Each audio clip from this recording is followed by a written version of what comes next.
name is Anthea Turner, and in advance I'm going to say thank you very much for watching this. But today we're going to talk about carpets. Now, I love carpets. You obviously love carpets because you've got one.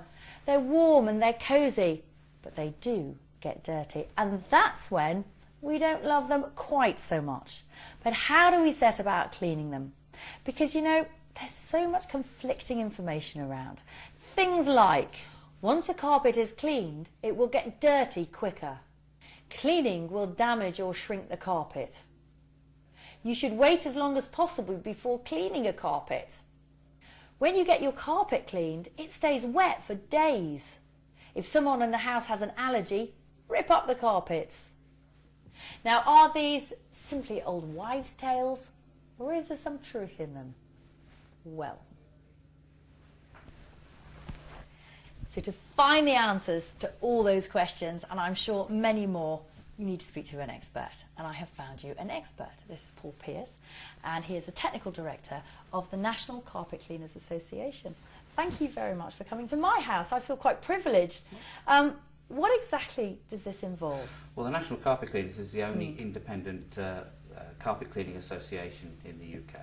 And to actually join our association, you have to go through a training programme.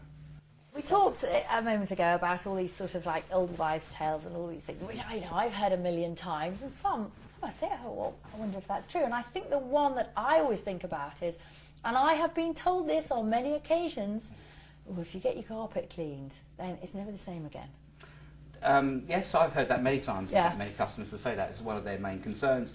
And some of the reasons go back many years. It was 20, 30 years ago. Now we've come along further. We've got tufted carpets. They're actually made in a different way, so they're more secure.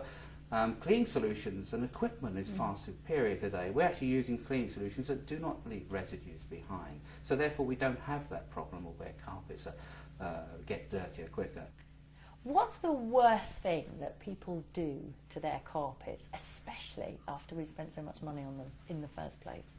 Well, the first thing they do is the lack of maintenance. And in fact, one of the most important things I believe that should be done to a carpet is to actually add a protection to it.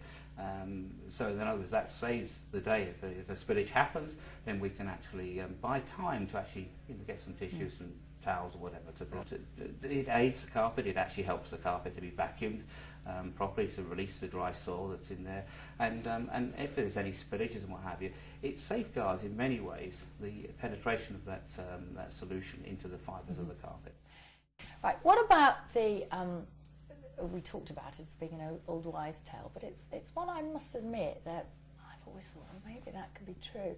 If you've got an allergy, that you're more likely to exacerbate that if you've got lots of carpets around. Well, that is a wives' tale in my mind, because we actually spend a lot of time in our homes anyway. I mean, and probably the most time is spent, if we think about it, is our bedrooms, because we spend 6 to 8 hours if we're sleeping properly and what have you. So we're actually spending a sort of a quarter to a third of our life in those areas.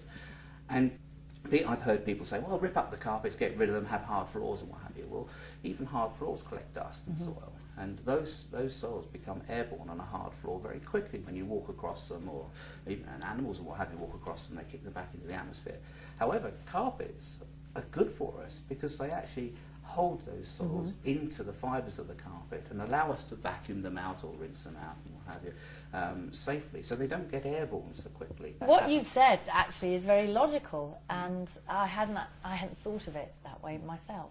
I must admit, and having done so many programmes, Perfect Housewives, I am always amazed at the people who don't vacuum regularly under the bed.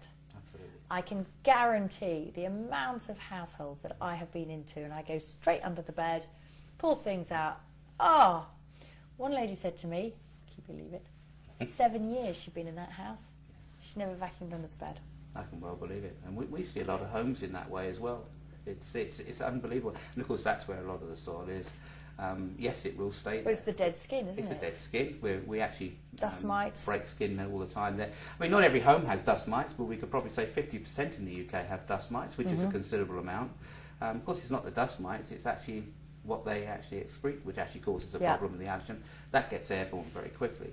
And if you don't vacuum under a bed, and of course, then you're creating the problem. And it's so simple to vacuum regularly. Not necessarily move the bed every day, but we used to spring clean. We don't do that anymore. People. Oh, Paul, we don't clean enough in my mind. We don't. This would help everybody out if we did a little bit more cleaning. Thank you very much, Paul. I feel that I've learnt something from you, and we're singing from the same hymn sheet when it comes to vacuuming under the bed. Absolutely. Thank you, Anne.